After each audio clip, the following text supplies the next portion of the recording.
سب سے پہلے بات کریں گے پاکستان میں کرکٹ کے حوالے سے بین الاقوامی کرکٹ ٹیمز کے فیصلوں کے بارے میں۔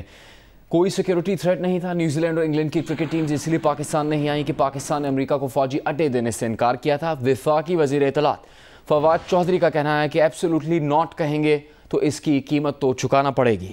وہ اس سوال کا جواب دے رہے تھے کہ نیوزی لینڈ اور انگلینڈ کرکٹ ٹیمز کے دورے پاکستان سے منع کرنے کی وجہ کیا ہے۔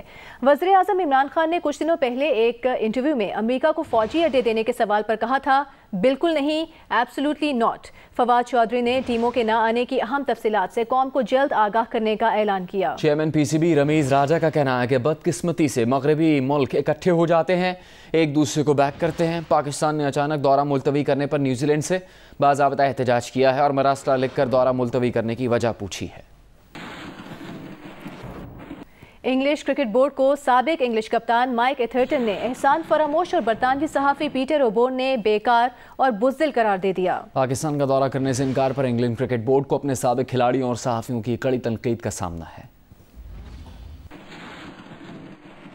ایک کالم میں انگلینڈ کرکٹ ٹیم کے سابق کپتان مائیکل ایتھرٹن کا کہنا تھا کہ انگلش کرکٹ کی گورننگ باڈی اور کھلاڑیوں کے پاس موقع تھا کہ وہ قرض ادا کرتے، اس کرکٹ نیشن کا جس نے بہت چیلنجز کا سامنا کیا، صرف ایک بیان جاری کر کے غلط کیا گیا۔ یہ پاکستان کا ہائی پروفائل سیزن تھا۔ پاکستان کو اس وقت شدید مالی نقصان کا سامنا ہے۔ دورہ پاکستان کی منسوخی پر برطانوی صحافی جارج ڈوبیل نے کہا کہ انگلش کرکٹ بورڈ دوہرے معیار کی وجہ سے کرکٹ کے دوستوں سے محروم ہو جائے گا۔ چیمپئنز ٹرافی سے قبل لندن میں دہشت گردی کا واقعہ ہوا، ایشز سے قبل دہشت گردی ہوئی، نیوزی لینڈ ویمن ٹیم کو انگلینڈ میں دھمکی ملی مگر اس دھمکی کو رد کر دیا گیا۔ ایسا کہیں اور ہوتا تو انگلینڈ کیا کرتا؟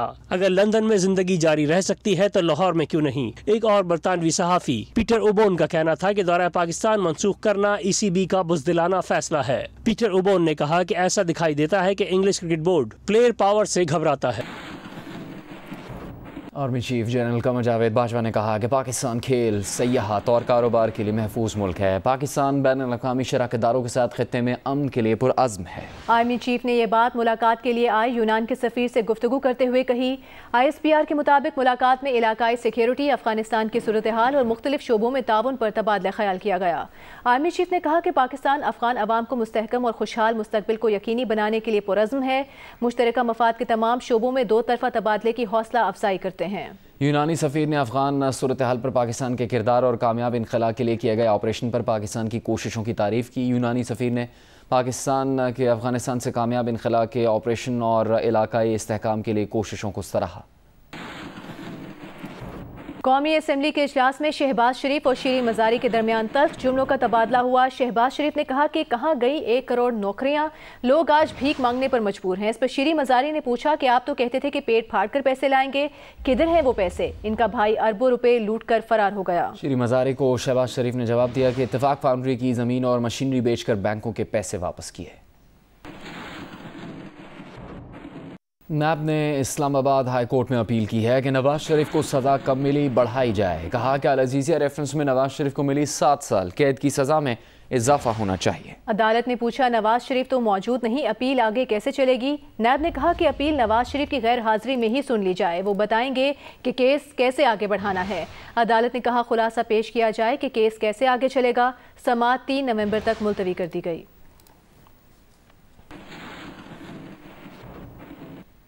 اور اپوزیشن پارٹیوں کے اتحاد پاکستان ڈیموکریٹک موومنٹ کے ترجمان حافظ حمداللہ کا کہنا ہے کہ عمران خان اپوزیشن میں تھے تو وقت کے حکمران کے احتساب کے لیے حضرت عمر رضی اللہ تعالیٰ عنہ کی مثالیں دیا کرتے تھے۔ آج ایک عام پاکستانی پوچھ رہا ہے کہ خان صاحب کو بیرون ملک سے کیا تحائف ملے، لیکن آج ریاست مدینہ جیسے مثالی ریاست قائم کرنے کی دعوے دار عمرانی سرکار وہ تفصیلات دینے سے صاف انکار کر رہی ہے۔ سوال یہ ہے کہ کیا تحائف کو خفیہ قرار دینا رائٹ ٹو انفارمیشن ایکٹ کی خلاف ورزی تو نہیں ہے؟ حافظ حمداللہ نے کہا کہ کیا یہ ویسا ہی توشہ خانے کے تحائف کا معاملہ نہیں جس کے ریفرنس 2 سابق وزراء اعظم اور ایک سابق صدر پر چل رہے ہیں؟